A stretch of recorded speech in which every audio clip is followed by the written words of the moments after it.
আসসালামু আলাইকুম প্রিয় দর্শক। আমি আজকে আসি উত্তরবঙ্গে। তো উত্তরবঙ্গের কৃষকদের কিছু কৃষি তারা কিভাবে করে, তো কিছু বিষয় আপনাদের সাথে তুলে ধরার চেষ্টা করব। চলুন শুরু করা যাক। প্রিয় দর্শক, আপনারা দেখতে পাচ্ছেন আহ, এখানে আলু চাষ করা হয়েছে। আলুর মাঝখান থেকে আবার ভুট্টা, কত সুন্দর। আসলে কৃষির সাথে যারা মিশে থাকবেন তাদের কখনো লস হবে না।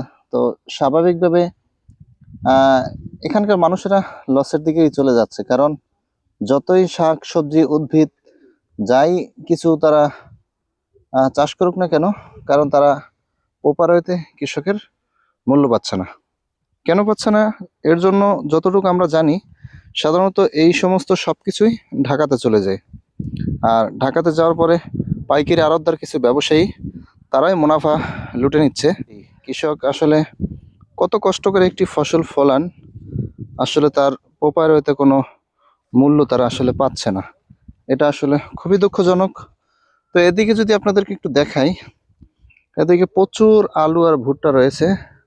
সত্যি মনোমুগ্ধকর একটা পরিবেশ। কৃষি আমরা যেন কৃষির দিকে অগ্রসর হই। কৃষকরা আমাদের সব কিছু দিয়ে থাকেন, অনেক কিছুই। কারণ একজন কৃষক যদি চাষ না করে, তখন আমরা এই 1 কেজি আলু 500 টাকা দিয়েও পাবো না। তো এই হলো বিষয়। দেখুন কত সুন্দর, সত্যি মনোমুগ্ধকর। ভিডিওটি ভালো লাগবে লাইক কমেন্ট শেয়ার করবেন। আসসালামু আলাইকুম।